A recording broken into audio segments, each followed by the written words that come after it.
La semaine dernière, nous avons débuté une série sur les origines de l'Asie, les sociétés et industries adventistes laïques et son travail pour transformer des vies. Aujourd'hui, nous allons en apprendre davantage sur l'histoire des pionniers laïques qui ont été conduits par Dieu pour diffuser son message au monde entier.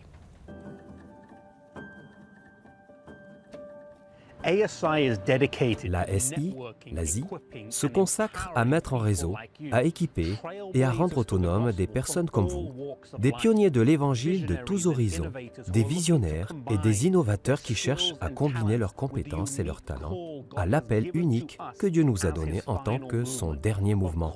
Un appel à prophétiser à nouveau devant de nombreuses nations, à porter le message des trois anges sur la place publique en cette génération.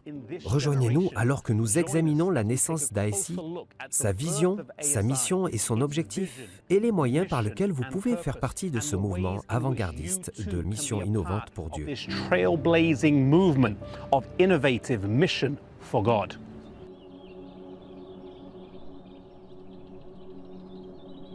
Le 19 juin 1944, le bateau à vapeur The Morning Star a quitté le quai de débarquement de Nashville, dans le Tennessee, et a remonté la rivière de Cumberland.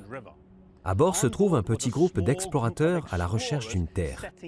Parmi eux se trouvent Ellen White et ses deux fils, Edson et Willie, le timonier Will Palmer et à ses côtés, Ed Sutherland, éducateur, innovateur et pionnier missionnaire.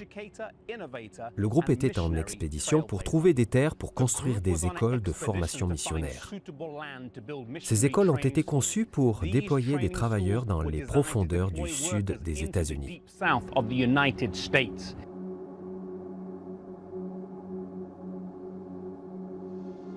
À bord, Sutherland et McGann venaient de quitter leur emploi à l'université missionnaire Emmanuel à Bering Springs, dans le Michigan, pour se lancer dans cette aventure. Près de Nashville, le Morning Star est tombé en panne, providentiellement sur le bord de la ferme des Ferguson Nelson, une grande mais peu prometteuse étendue de terre près de Madison.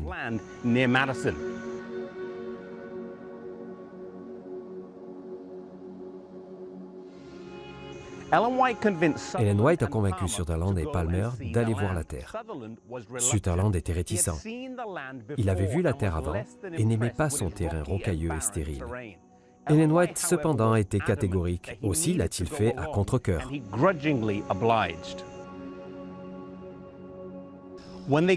Arrivée sur le terrain, Ellen White a dit à Sutherland qu'elle avait vu en vision et que c'était la terre qu'il devait acheter pour l'école de formation. Sutherland a protesté en disant que c'était beaucoup trop grand et beaucoup trop cher. Mais Ellen White restait catégorique, c'était le terrain.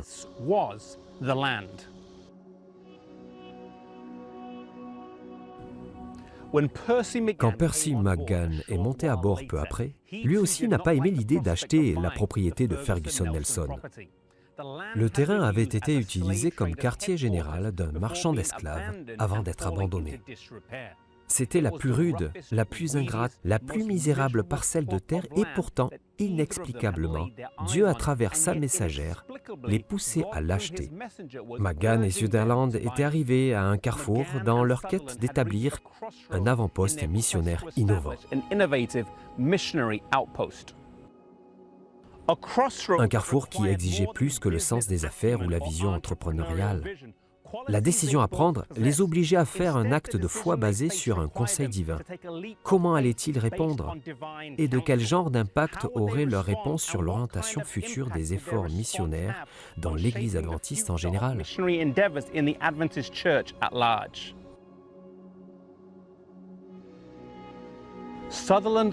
Sutherland et McGann se sont débattus avec cette décision.